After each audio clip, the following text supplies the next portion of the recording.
Ich komme aus der Schweiz, bin aber sehr viel in Deutschland unterwegs und ein Thema, was mir da immer wieder auffällt, ist, Digga, unsere Züge sind so scheiße. Und das kann ich nicht verstehen, denn in der Schweiz sind die Züge pünktlich. Wenn ich irgendwo hin will, dann kommt der Zug. Wenn es 20 nach heißt, dann ist es 20 nach. Es gibt eigentlich keine Probleme. Aber in Deutschland ist es ein bisschen anders, habe ich gehört. Züge kommen zu spät, Züge kommen gar nicht, Züge gehen kaputt, es hat keine Sitzplätze. Alles Probleme, die es in der Schweiz nicht gibt. Und deshalb will ich heute mit euch auf ein Video reagieren, das ich heute per Zufall gefunden habe, mit dem Titel "Deshalb hat die Schweiz die beste Eisenbahn Europas". Ich bin selber sehr gespannt, wieso die Schweiz da so gut abschneidet und in diesem Sinne Abfahrt. Oder in Deutschland nicht Abfahrt, weil der Zug nicht kommt. Wer sich öfter mit dem Thema Basel Bahnhof, Digga! Hier wohne ich. Hier oben laufe ich immer lang und dann in den Zug rein und Abfahrt. auseinandersetzt, weiß es natürlich längst. Wenn es ums Zugfahren geht, ist die Schweiz Europas Vorreiter.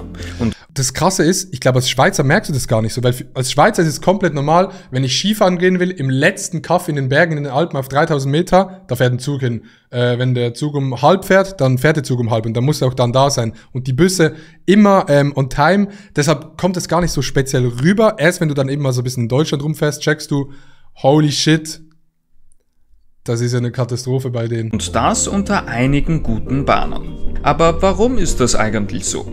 Das Aber warum ist es eigentlich so? erfahrt ihr in diesem Video, denn heute geht es um 5 Gründe, warum die Schweizer Eisenbahnen besonders gut sind. Okay, ich gebe mal ganz kurz meine Prediction ab. Ich sage einfach, weil die Schweiz kleiner ist. Weil das Land kleiner ist es einfacher, Züge zu machen, die pünktlich sind, keine Ahnung. Eisenbahn in Österreich, Deutschland und der Schweiz, das ist einfach für Trainspotter Pornhub, Digga. Die Schweiz gilt schon im Volksmund als jenes Land mit der besten Eisenbahn Europas. Das wissen nicht nur die Schweizer selbst, die meist sehr stolz auf ihre Bahn sind, sondern es ist Jeder Schweizer immer im Ausland, Bruder, bei uns kommt alles pünktlich. Die Schweizer sind schon gut am Reinflexen, würde ich sagen, mit der Eisenbahn. auch der Bevölkerung in den Nachbarländern meist bekannt. Dieses positive Vorurteil lässt sich auch durch Zahlen belegen. In keinem anderen Land der Welt wird pro Person so viel Zug gefahren. Ganze 2277 Kilometer im Jahr. Hochgerechnet ist es rund doppelt so viel wie in Deutschland. 272 Kilometer pro Jahr pro Person ist eigentlich gar nicht so viel. Das heißt, viele Leute fahren viel und die anderen fahren einfach Auto dann, ne? Der Modalsplit, also der Anteil der Bahn an der gesamten Verkehrsleistung, ist mit über 17% ebenfalls mehr als doppelt so hoch als jener in Deutschland und beträgt immerhin 6% mehr als in Österreich. Und auch die Elektrifizierung des Streckennetzes mit 100% bei Rätischer Bahn und BLS und 99,98% bei der SBB wird wohl in keinem anderen Land Europas in den nächsten Jahrzehnten erreicht So, dafür können wir nicht Fußball spielen. werden. Zum Vergleich, in Österreich liegt die Elektrifizierungsquote bei 72%. Warte mal, das heißt, 28% des Netzes in Österreich hat keine Stromlinien. Das heißt, da fahren quasi noch Dampflokomotiven, oder? In Deutschland sind es rund 61, EU-weit im Durchschnitt nur 55. Ah, oder ist es Diesel? Ach so, oder dann fahren die mit Diesel oder so Shit, ne? All diese Zahlen sind sehr beeindruckend. Doch was bringt denn nun konkret die Fahrgäste in der Schweiz dazu, möglichst oft auf den Zug umzusteigen, beziehungsweise... By the way, als kleiner Funfact, ein Jahresabo in der Schweiz, um Bahn zu fahren, in der ganzen Schweiz gratis, kostet wenn man unter 25 ist, 2700 Franken. Das sind 2700 Euro, um gratis Bahn zu fahren. Also günstig ist es nicht so. Mit ihren Bahngesellschaften besonders zufrieden zu sein. Das sehen wir uns in 5 Punkten an.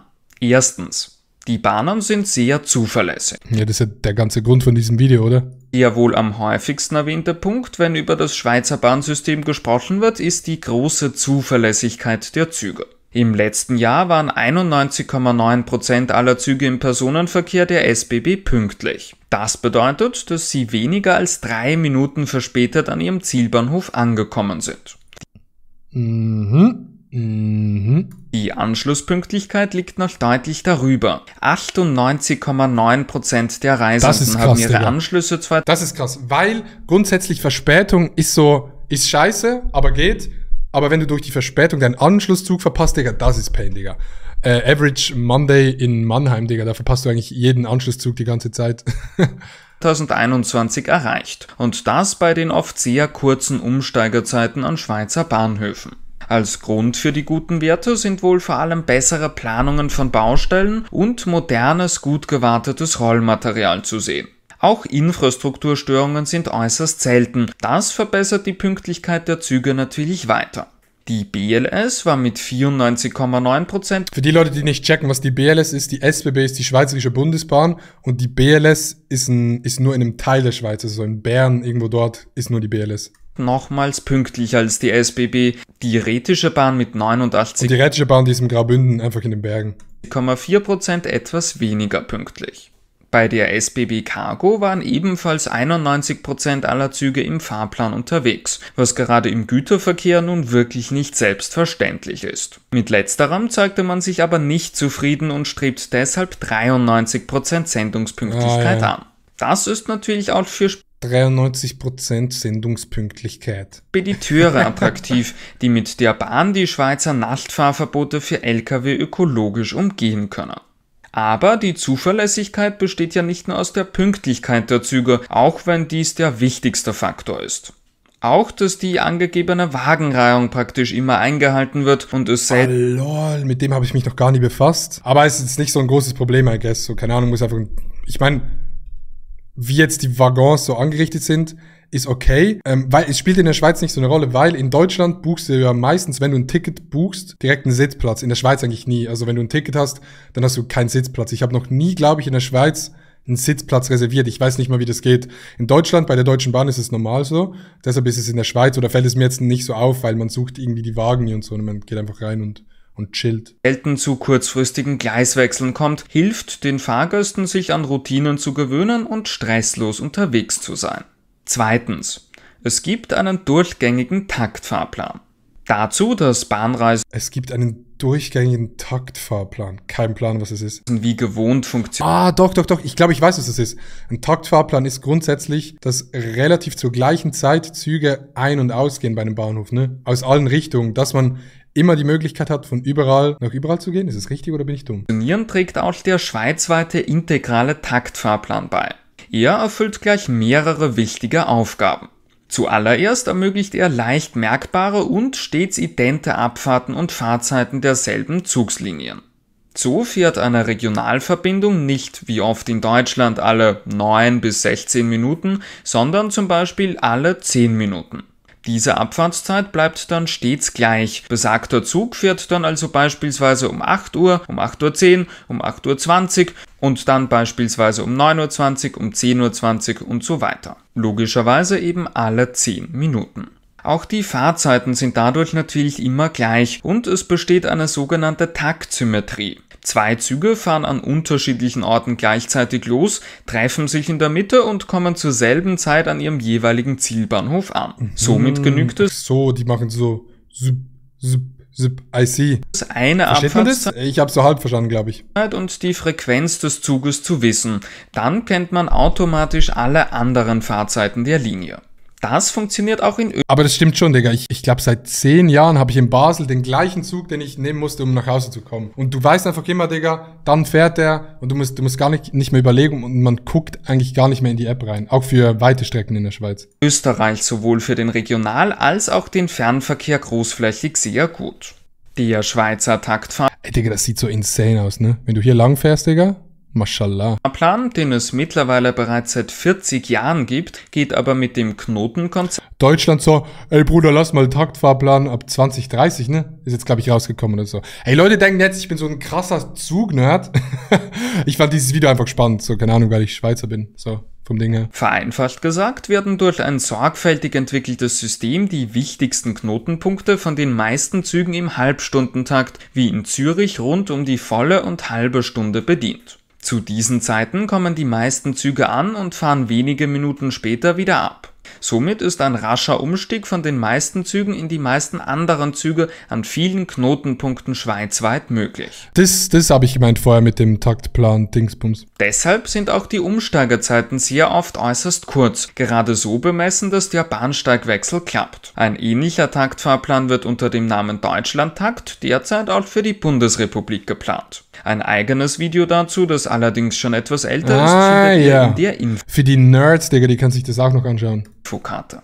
Drittens. Ey, wieso kommen jetzt hier unten Nachrichten rein von Twitch, Digga? Ich bin offline. Man kommt mit dem öffentlichen Verkehr praktisch überall hin. Das ist wirklich krass. Zum Takt. Ey, ich weiß nicht, ob man das checkt, so in Deutschland, ne? Aber du kannst in der Schweiz, wenn du Skifahren gehst, easy, Digga, mit den öffentlichen Verkehrsmitteln. Du kannst easy mit den öffentlichen Verkehrsmitteln Skifahren gehen. Es gibt immer Busse, Digga. Es gibt sehr viele Züge so mit Zahnrädern, die halt einen Berg hochfahren, die inkludiert sind im Generalabonnement. Und das ist schon krass. Das gibt's in Österreich. Ich war in Österreich ein paar Mal Skifahren oder so. Gibt's dort nicht so geil. Das ist schon sehr, sehr krass, Digga. Auch so um 10 Uhr abends, 11 Uhr abends.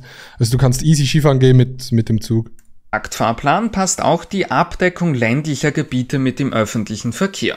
Denn auch Busse und anderer ÖPNV sind in diesen eingebunden. Aber das ist halt geil, wenn die SBB oder so nicht privat ist, sondern so halb privat, halb dem Staat gehört, halb privat. Dann müssen die halt auch so Orte ansteuern, die kleiner sind. Weil wenn es privat wäre, Digga, dann würde es sich lohnen, dann hätten diese Orte bald keine Busse mehr und so. Sodass auch entlegenere Orte komfortabel und effizient erreicht werden können, selbst wenn eben kein Bahnhof in der Nähe ist. Selbst wenn eben kein Bahnhof in der Nähe ist. Meist befindet sich aber eine Station im Umfeld, denn im Durchschnitt beträgt die Distanz zwischen 2 Schweizer Bahnhöfen oder Haltestellen nur 4 Kilometer.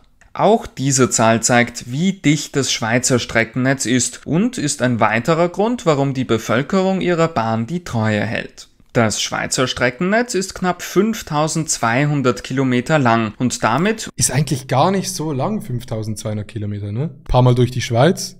Aber ist jetzt nicht so extrem krass. Ich hätte gedacht, ist mehr. Rund 200 Kilometer länger als jenes Eisenbahnstreckennetz, das Österreich Rund 2000 Kilometer länger als der Schwanz von Johnny Sins verbindet. Dies ist insofern bemerkenswert, als dass die Schweiz als Land nur halb so groß ist wie Österreich. Gesamt gesehen wird hiermit das dichteste Eisenbahnnetz der Welt geboten. So, dafür eine 2,5 Zimmer Wohnung für 3000. Chillig. Der Service ist ausgezeichnet. Zugegeben, dieser Punkt. Ich bin noch nie oder vielleicht einmal drunk in ein Bordrestaurant gegangen, Digga. Du chillst dich einfach rein, AirPods rein und gut ist. Ist ganz allgemein charakteristisch für die Schweiz. Trotzdem ist es erwähnenswert, dass das Personal der Bahngesellschaften hier keine Ausnahme darstellt. Freundlich, kompetent und empathisch sind Adjektive, mit denen Guten Tag, Billet bitte. Man den Großteil des Schweizer Bahnpersonals Versteht man Billet in Deutschland? Ticket. Also ein Billet ist ein Ticket. Beschreiben kann. Egal ob im Zug, am Bahnhof oder... Ey, Digga, das sind so Stock-Footages, die haben sie so gemacht bei einem Shooting, so, ja, kannst du mal so tun, als würdest du gerade ein Ticket lösen? In den Reisezentren, man wird gut beraten und betreut. Selbiges trifft auch auf den schnellen und sehr lösungsorientierten Kundenservice zu, beispielsweise Lösungsorientiert, Digga, oha. wenn es um den Swisspass geht. Und sollte doch einmal eine Störung auftreten, wird das Problem nicht nur außergewöhnlich schnell gelöst, sondern es wird auch transparent und aktuell über die Ursache der Verzögerung und daraus resultierende Änderungen. Es gibt jetzt tatsächlich eine Funktion, in der App gibt's die in Deutschland schon, da siehst du, wo dein Kollege im Zug sitzt. Das heißt nicht nur der Wagen, sondern der Kollege kann den Standort im Zug dir schicken. Das heißt, du musst deinen Kollegen nicht mehr so dumm suchen und durch den Zug laufen, sondern du siehst, Wagen 17, Platz XY und dann kannst du dich dorthin setzen. Ist geil. Braucht man das? Weiß ich nicht. Aber ist cool. Dieses hervorragende Personal wird diese Stock-Footages. Ja, so sehen die nicht aus in echt. Allerdings leider weniger. Auf der einen Seite finden sich teils nicht genug neue Mitarbeitende, auf der anderen Seite verfolgen die SBB einen Sparplan. Hey Digga, fucking Schalter von der SBB schöner als meine Wohnung. Scheiße, Digga. Weshalb ähnlich zu den meisten anderen Ländern immer mehr Billetschalter an kleineren Bahnhöfen geschlossen und durch einen Ticketautomaten ersetzt werden. Trotzdem hat die Schweiz ihren Ruf als europäisches Bahnland Nummer 1 auf jeden Fall zurecht und dient vielen anderen Ländern mit der ein oder anderen Errungenschaft als Geil. Ich wohne in dem Nummer 1 Eisenbahnland von Europa. Wenn euch das Video gefallen hat, dann lasst ein Like da. Wir sehen uns beim nächsten Video. Tschüss.